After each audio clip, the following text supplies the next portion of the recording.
আশা করব তোমরা সবাই খুব ভালো আছো আর সুস্থ আছো। আমিও খুব ভালো আছি। আজ হচ্ছে 1 মার্চ, শনিবার। বাজে এখন সকাল 7:30। 7টার সময় ঘুম থেকে উঠে জাস্ট ফ্রেশ হয়েছি আর এখনও পর্যন্ত কোনো কাজে হাত দেইনি। সবার আগে চুলে তেল দিতে চলে এসেছি, কারণ আজকে শনিবার। যদিও কয়েক দিন আমি বুধবার দিন শ্যাম্পু করেছি আর বাথরুম পরিষ্কার করেছি, কিন্তু যেহেতু গত বুধবার শিবরাত্রি ছিল, তো তার জন্য বাথরুম কিছু পরিষ্কার করিনি। ভেবেই রেখেছিলাম যে শনিবার দিনই করব। তো সেই ঘুরে ফিরে আবার শনিবারেই চলে এলো। তো আজকে বাথরুম পরিষ্কার করব। কাজে এই বাথরুম পরিষ্কার করার দিনটা আমার খুব চাপের। এমনিতেই শ্যাম্পু করা আমার একটু আলস্যই লাগে, ভালো লাগে না। সপ্তাহে একদিন শ্যাম্পু করি। গরমকালে 2 দিন করতেই হয়, কারণ ঘামঠাম হয় তো। কিন্তু এই পুরো শীতকালে আমি পুরো সপ্তাহে একদিন করে শ্যাম্পু করেছি। আর এই তো সপ্তাহে একদিন শ্যাম্পু করি আর সেদিনই বাথরুম পরিষ্কার করি। তো আজকে করব। তো সবার আগে চুলে তেলটা দিয়ে দিচ্ছি, তাহলে কাজ করতে করতে চুলে তেলটা খাবে আর কি। কারণ সারা সপ্তাহ তো চুলে তেল পড়ে না, এই যেদিনকে শ্যাম্পু করি ওদিনকেই। তার জন্য একটু ভালো করে চুপচুপে করে তেল দিই। আর চেষ্টা করি সকাল সকাল দিয়ে দেওয়ার। আগে রাত্রেবেলা দিতাম, এখন আর রাত্রে দিই না, বালিশে তেল যায়। সকালবেলা ঘুম থেকে উঠে ফ্রেশ হয়ে তেলটা দিয়ে দিই। এবার কাজকর্মে হাত দেবো। তো চলো এখন থেকে সকালটা শুরু করা যাক। মাথায় তেল টেল দেওয়া হলে মাথাটা আছড়ে তারপরে আমি চা করবো। ওদিকে ইন্দ্র উঠে পড়েছে, উঠে সোফার মধ্যে এসে আবার শুয়ে ঘুমিয়ে পড়েছে, মানে একটু চোখ লেগে গেছে আর কি। ও কিন্তু এরকম করে না। আমি আর ওকে বলি যে তুমি কি করে একেবারে, ও না কীরকম যেমন বলো তো, চোখ খুললো মানে একদম লাফ দিয়ে উঠে পড়বে। আমি কিংবা আমরা যাই হোক অনেকেই আছি, চোখ খুললাম, একটু আলস্য লাগলো, আবার একটু এপাশ করলাম ওপাশ করলাম, এই করে করে উঠি। একবারে চোখ খুলে লাফ দিয়ে উঠি তখনই যখন দেখি অনেক দেরি হয়ে গেছে কিংবা একটু তাড়াহুড়ো আছে সেদিনকে। নাহলে নর্মালি চোখ খোলার পরেও 5-10 মিনিট পরে বিছানা ছাড়ি। কিন্তু ও চোখ খোলা মানেই ব্যাস উঠে পড়বে। বললাম তুমি কী করে পারো, এটা কী করে সম্ভব? বলে আমার এরকমই, চোখ খুলে ফেললে আর থাকতে ভালো লাগে না। আমি বলছি 1 সেকেন্ডও না? বলে না 1 সেকেন্ডও না। কিন্তু আজকে আবার দেখছি উঠেছে, উঠে আবার দেখি সোফায় এসে ঝিমাচ্ছে। ঝিমাতে ঝিমাতে দেখলাম কাত হয়ে শুয়েই পড়লো। যাকে চলো ওদিকে বিছানা টিছানা পরিষ্কার করে চলে এসেছি। টুকটাক যে কাচের বাসন কিংবা চায়ের বাসনগুলো থাকে না, তো সেগুলো না আমি যখন তখন বেরোলে মাজি না, রেখে দিই। ওই একটা দুটো কি মাজবো, একেবারে সব সারাদিনের যা হয় জমে, তারপরে পরের দিন সকালবেলা ধুয়ে দিই। সারাদিনের বলতে আমি তো বাসন মাজি না, মানে এই যে এইসব জিনিসগুলো যদি কোনো কৌটাকাটি থাকে কিংবা এই যে কড়াই ঢাকা দেওয়ার কাচের ঢাকনাটা, ফ্রাইং প্যান, এইসব আর কি। তো ওগুলো মাজা হয়ে গেছে। সকালবেলা খাওয়া বলতে আজকে আমি ভেবেই রেখেছি সকালে কিছু বানাবো না, কারণ শ্যাম্পু ট্যাম্পু করবো তো ওদিকে একটা সময় যায়, তাড়াতাড়ি করে করব। আর তার জন্য আমাকে সকালের খাবারটা স্কিপ করতে হবে। স্কিপ বলতে খাবো তো অবশ্যই, পেট তো আর কথা মানবে না। খাবার তো খাবোই, কিন্তু রান্না কিছু করব না।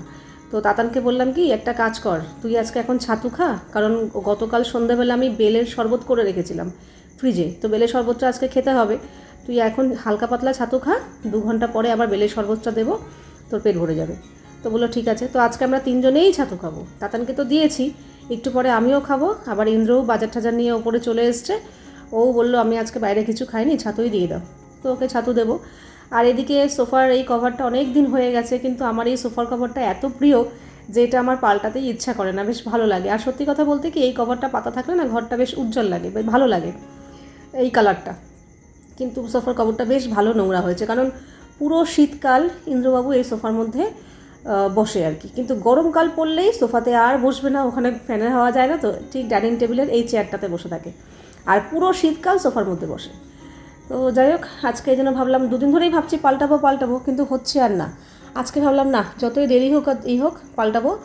আর সব ফার্নিচারগুলোও আজকে মোছামুছি করেছি, দেখলাম বেশ ভালো ধুলো পড়ে গেছে। এখন আর রোজ মুছি না, যখনই দেখি না একটু ধুলো হয়েছে তখনই মুছি।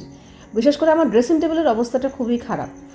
কি বলতো, যখনই দেখবে কোনো, আমার তো হয়, তোমাদের কারোর হয় কিনা জানি না, কম্প্যাক্ট যেটা, সেটা যখনই শেষের দিকে হয়ে যায় না, এত গুঁড়ো গুঁড়ো হয়ে যায়। এবার মানে তুলতে গেলে খুলতে গেলে না সেই গুঁড়োগুলো পড়ে, আর ড্রেসিং টেবিলটা পুরো নোংরা হয়।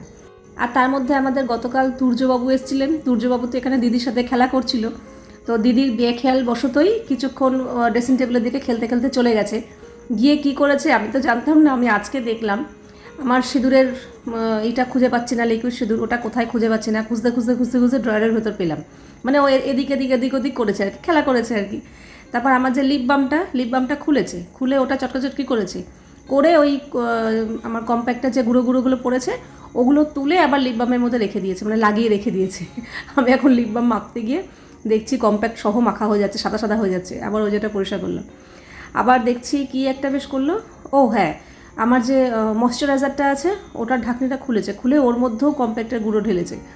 ঢেলেছে বলতে যেটুকু গুঁড়ো গুঁড়ো হয় আর কি, বাচ্চা মানুষ তো এইসব খেলাধুলা করেছে। আমি যে তুই খেয়াল করিসনি বলে আমি দেখিনি, আসলে ও চুপচাপ খেলছে, ও চুপচাপ ছিল। তো যাই হোক, তার জন্য ড্রেসিং টেবিলটাও পরিষ্কার করতে হবে। আর ড্রেসিং টেবিলটা এমনিও নোংরা হয়েছিল, কারণ ওই যে বললাম কম্প্যাক্টের গুঁড়োগুলো পড়ে। আর এদিকে ইন্দ্র চলে এসছে, বাজার নিয়ে এসছে আজকে, আবার মাছও নিয়ে এসছে, সবজিও কিছু নিয়ে এসছে। তো সবজিটা ব্যাগে রয়েছে, আগে ভাবলাম না সোফার কভারটা পরিয়ে নিয়ে ফার্নিচারগুলো একটু মোছামুছি করব, তারপরে সবজি মাছে হাত দেবো। কারণ এখন যদি আমি বাজারে হাত দিয়ে দিই, আমার যেই কাজটা ভেবে রেখেছি সেই কাজটা আর করতে পারবো না। তো এই তো সোফার কভার পরানো হয়ে গেল, এখন বেশ দেখতে আবার একটু অন্যরকম লাগছে। আর এদিকে ছাতু দেবো ইন্দ্রকে, আমিও খাবো। তো ছাতু দিতে গিয়ে দেখছি ছাতু কৌটোটা ফাঁকা হয়ে গেছে, ছাতু ঢালতে হবে। তোমাদের মধ্যে অনেকেই জিজ্ঞাসা করো ছাতুটা কী জিনিস। তো আমি জানি না তোমরা কেন জানো না ছাতুটা। আমরা তো জানি এখানে ছোলা ভাঙিয়ে ছাতু করে আর কি, তো সেই ছাতুটাই আমরা খাই। এই ছাতুটা অনেক রকমভাবেই খাওয়া যায়, মেখেও খাওয়া যায় শুকনো শুকনো করে। আবার এরকম আমরা যেটা খাই বেশিরভাগ ছাতুটা, সেটা হচ্ছে জলের মধ্যে একটু লেবু আর নুন দিয়েই খাই। আমি পাতি লেবু আর নুন দিয়ে, তাতানকেও দিই, আমিও দিই, কিন্তু ইন্দ্রবাবু একটু পেঁয়াজ কুচি, লঙ্কা কুচি এগুলো দিয়ে খায়। তবে হ্যাঁ, আরও আগে এই খাবারটা জানতাম না, শুধু নুন আর চিনি দিয়ে গুলে খেতাম। কিন্তু এখন আবার ইন্দ্রর মুখ থেকে শুনে শুনে বলছে রাস্তাঘাটে এরকম বিক্রি হয়, ওই পাতি লেবু, নুন, তারপর পেঁয়াজ কুচি, লঙ্কা কুচি দিয়ে বিক্রি করে, ভালো লাগে খেতে। তারপর থেকে এইভাবে খাওয়া হয়। তবে আমি আর তাতান পেঁয়াজ কুচি, লঙ্কা কুচি নিই না, পাতি লেবু আর নুন দিয়ে খাই, বেশ ভালো লাগে। পেটও ভর্তি থাকে, হেলদিও একটা খাবার, আর ঘরে থাকে, ঝটপট হয়েও যায়। তো এরকম ছাতু এনে রাখি, কৌটোতে ঢেলে রাখি, এটাই মাঝে মাঝে খাওয়া হয়। তো আজকে আমরা 3 জনেই ছাতু খেয়েছি। ছাতুটা তো খাওয়া হয়ে গেছে, ওদিকে মাছ সবজি আমার জন্য অপেক্ষা করে আছে। ততক্ষণ এই যে চলে এসেছি ড্রেসিং টেবিল, দেখতে পাচ্ছ তো, নোংরা না কিন্তু, ধুলো না, ওই কম্প্যাক্টের গুঁড়োগুলো পরে এরকম অবস্থা হয়েছে। আর ওগুলো যেহেতু ঢালতে গিয়ে পড়ছে, মাখতে গিয়ে, তার জন্য সামনে যা যা জিনিসপত্র থাকছে সবগুলোর ওপর পড়ছে, সব কিছুই নোংরা হচ্ছে। এই যে যেমন ধরো, এই যে এখন যে টানলাম মেকআপ বক্সটা, এটার ওপর পড়েছে, এটাও সাদা সাদা হয়ে রয়েছে, মানে এত বাজে লাগছে না দেখতে। ওখানে একটা ডায়েরি রয়েছে, একটা জুয়েলারি বক্স আছে, ওগুলোর ওপরও পড়েছে। তো এই মুছলাম তো, কিন্তু যতক্ষণ না, অথচ এই কম্প্যাক্টটা ফেলতেও গায়ে লাগে। পয়সা দিয়ে কেনা জিনিস, গুঁড়ো গুঁড়ো হয়েছে তো কী হয়েছে, ব্যবহার তো করা যাচ্ছে, কিন্তু যতক্ষণ এই গুঁড়ো গুঁড়ো থাকবে ততক্ষণ ড্রেসিং টেবিল নোংরা হবে। তো চলো, ওদিকের কাজ সারা হলো। ওদিকে আমি টেবিলে যে সবজিগুলো এনেছিল সেগুলো ফ্রিজে তুলে দিয়েছি, আজকে তোমাদের দেখাতে ভুলে গেছি। আজকে সবজিতে কী এনেছিল, উচ্ছে কুমড়ো, কুমড়ো শাক এনেছিল, পাট শাক এনেছিল, তারপর তোমার কী আনলো, শশা, পটল, ধনেপাতা, এই তো, আর কি এনেছে আমার ঠিক মনে পড়ছে না এখন। তো ওগুলো জায়গা মতো সব তুলে দিয়েছি। তবে হ্যাঁ, কুমড়ো শাকটা বাইরে রেখেছি, ওটা ইন্দ্র বললো আজকেই করে ফেলো। আর এসব শাক ঠাক না টাটকাই ভালো লাগে। পাট শাকটা তুলে রেখেছি, পাট শাকটা এখন বাছার সময়ও নেই, দেখি পরে বাছবোখানে।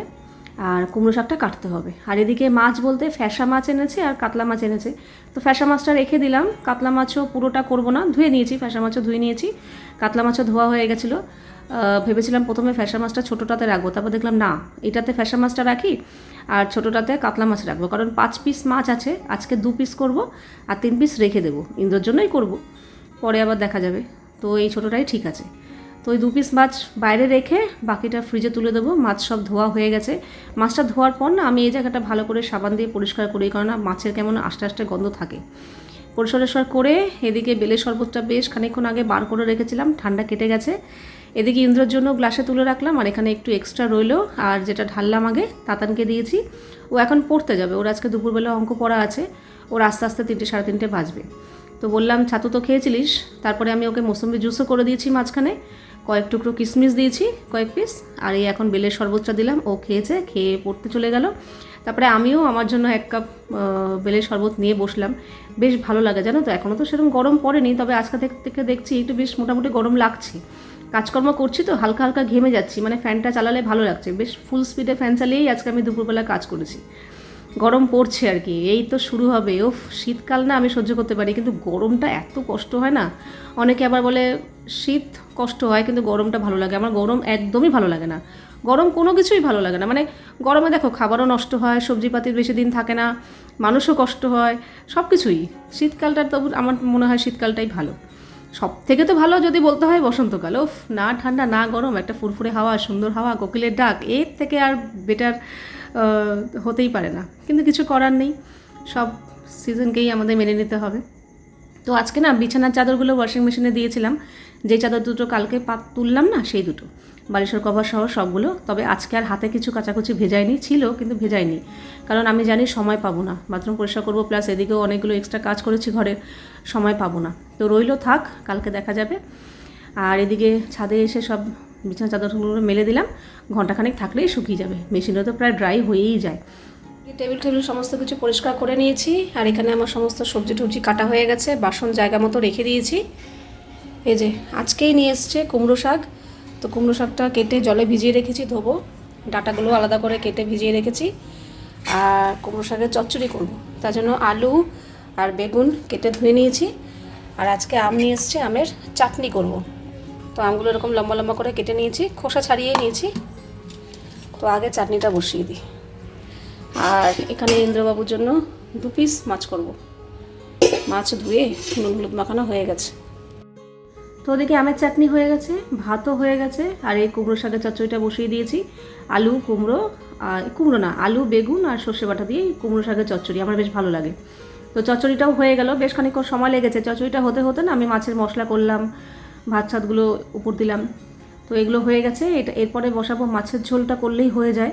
ওদিকে সব রান্নাই হয়ে গেছে, টেবিলে পরিষ্কার করে টেবিলে মোটামুটি খাবার রেখে দিয়েছি, কুমড়ো শাকটাও রেখে দেবো, এবার মাছের ঝোলটা করলেই হয়ে যায়।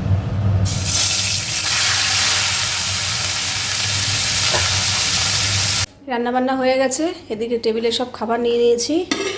এখানে ভাত আছে, আর এটা হচ্ছে কুমড়ো শাকের চচ্চড়ি, সর্ষে বাটা দিয়ে করেছি, আলু বেগুন দিয়ে।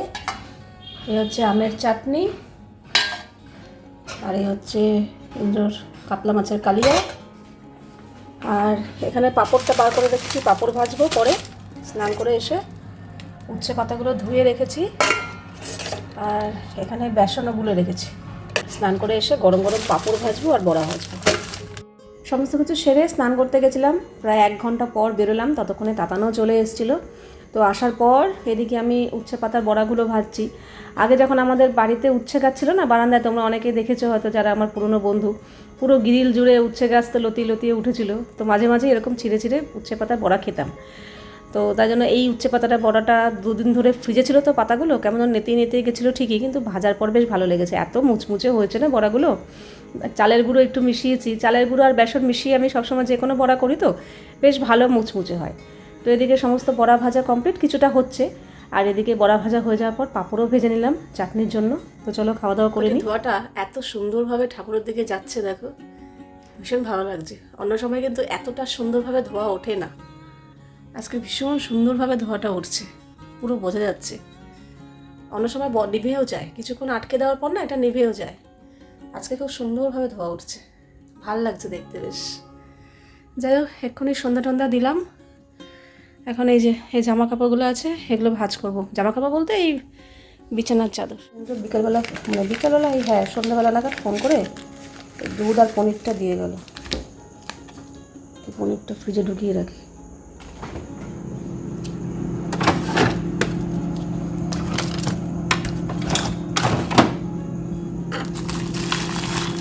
আজকে না তরকার ডাল করবো।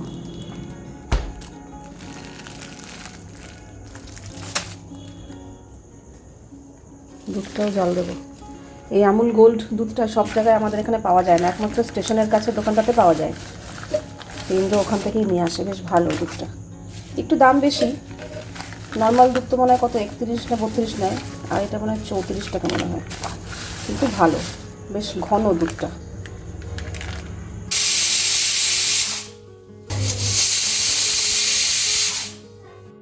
ওদিকে তরকা বসিয়ে দিয়েছি, এদিকে তরকার জন্য পেঁয়াজ, আদা, রসুন, কাঁচা লঙ্কা, টমেটো সব কুচানো হয়ে গেছে, আটা মাখা হয়ে গেছে।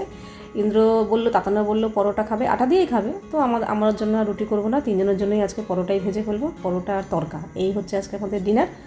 আর সত্যি কথা বলতে কি, সন্ধ্যের পর থেকে না আমার মনটা একটু ব্যাকুল বলতে পারো, মানে উতলা বলতে পারো, মানে কেমন যেন বুকটা ধরপড় করছে, একটু হালকা টেনশন বলতে পারো, আবার একটা আনন্দও আছে। কি বলতো, আগামীকাল হচ্ছে আমার ভাইয়ের অপারেশন। সেই কবে পা ভেঙেছে, আজকে 3 মাসের ওপর হয়ে গেছে, কিন্তু ওর যেহেতু পাটা একটু ক্রিটিক্যাল সিচুয়েশন ছিল, তার জন্য পায়ের অপারেশনটা করা হয়নি। আগে ওই ট্রিটমেন্টগুলো করা দরকার ছিল, তা এতদিন ধরে ওই ট্রিটমেন্টগুলো চলছিল। তো ফাইনালে গিয়ে অপারেশনের ডেট পাওয়া গেছে, সমস্ত কিছু ঠিকঠাক, সব রিপোর্ট টেস্ট নর্মাল, ভীষণ ভালো লাগছে। খুব টেনশনে ছিলাম যে কী হয়। তো ঠিক আছে, ফাইনালি অপারেশনের দিন এলো। অপারেশনের কথা শুনলেই আমাদের কাছে একটু ভয় লাগে, আমাদের সাধারণ মানুষের কাছে, যে অপারেশন কিন্তু বিশ্বাস করো আজকের এই অপারেশনটা শুনে আমার খুব খুশি লাগছে যে ফাইনালি এত দিন পর, এত মাস পর আজকে অপারেশনের ডেটটা পেলো।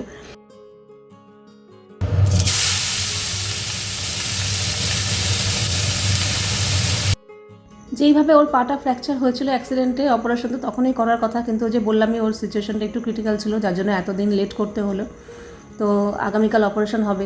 যখন থেকে আমি টাইমটা জানতে পারলাম যে এই সময়টা অপারেশন হবে, তারপর থেকে না প্রথমে একটু আনন্দ আনন্দ লাগছিলো, তারপর থেকে না কেমন যেন আনন্দের মধ্যেও একটু বুকটা ধরফর ধরফর করছে। যাই বলো, অপারেশন মানেই তো একটা টেনশনের ব্যাপার না, ভালো লাগছে না, মনে হচ্ছে কি কিছু কাজ করতে ইচ্ছা করছে না। আমার যদি খুব জোরালো টেনশন হয় না, আমার না কোনো কাজ করতে ইচ্ছা করে না, মানে হাতে পায়ে কাজ ওঠে না আর কি, ভালো লাগে না, মানে কি বসে বসে খালি ওইসব নিয়েই চিন্তা করি। কিন্তু এটা তো ঠিক না, ওই চিন্তা করলে তো আর সলিউশন নয়। আর কাছের মানুষ, বুঝতেই পারছো কি আর বলবো, এটা টেনশনও হচ্ছে, একটু ভালোও লাগছে যে অপারেশনটা হলে ও একটু বাঁচবে। সেই কবে থেকে 3 মাসের পর 3 মাস ধরে টানা বিছানায় শোয়া, অপারেশনের পরেও কি উঠে হাঁটাচলা করতে পারবে, তারপরেও তো মাসখানেক রেস্ট। কিন্তু কি অপারেশনটা করা হলো মানে কি যে না একটা ধাপ এগোলো, ওর একটু আশার আলো দেখতে পেলো যে হ্যাঁ এবার আমি মাসখানেকের পরে একটু হাঁটাচলা করতে পারবো। তো দেখো আমি না জীবনে কোনো দিন, আমি ছোটোবেলায় করেছি, আমার মনে আছে ছোটোবেলায় খুব বলতাম ঠাকুর এটা দাও, ওটা দাও, সেটা করো, ওটা করো, পাশ করিয়ে দাও, ভালো নাম্বার পাইয়ে দাও। কিন্তু যবে থেকে জ্ঞান বুদ্ধি এসছে না, আমি ঠাকুরের কাছে আজ পর্যন্ত কোনো দিন কোনো কিচ্ছু চাইনি, নিজের জন্যও চাইনি, কারোর জন্যই চাইনি, শুধু নমস্কার করি, প্রার্থনা করি, ব্যাস। কিন্তু চাইনি যে আমাকে এটা দাও, ওটা দাও, ওটা করো, সেটা করো, কখনো চাইনি। আমি আমার কর্মের ওপর বিশ্বাস করি, আর বাকিটা কপাল, কপাল তো আছেই, বাকিটা আমার কর্মফল, সেটাই বিশ্বাস করি। কিন্তু আজকে আমি সত্যি বলছি, আমি আজকে মন প্রাণ থেকে চাইছি যে ঠাকুর আমার ভাইকে সুস্থ করে দাও, ও যেন, আমি যেন দেখতে পাই ও নিজের পায়ে দাঁড়িয়ে আছে, নিজের পায়ে হাঁটছে। কত দিন দেখি না, আগে যখনই দেখতাম হাঁটাচলা করতো, এই করতো, সেটা দেখতেই পাইনি। আজকে আমি মন থেকে চাইছি ঠাকুর, আমার নিজের জন্য কোনো দিন কোনো কিছু চাইনি, কিন্তু আজকে যেন আমার ভাইকে সুস্থ করে দাও, অপারেশনটা যেন ঠিকঠাক মতো হয়, আর ও যেন নিজের পায়ে দাঁড়াতে পারে, সেটা আমি কবে দেখবো, তার জন্য আমার চোখ তড়পাচ্ছে। যাই চলো, তো আজকের ভিডিওটা এখানেই শেষ করছি, আবার দেখা হবে নেক্সট ভিডিওতে। তোমরা সবাই খুব ভালো থাকবে, সাবধানে থাকবে, সুস্থ থাকবে। তাহলে love you all, good night and tata.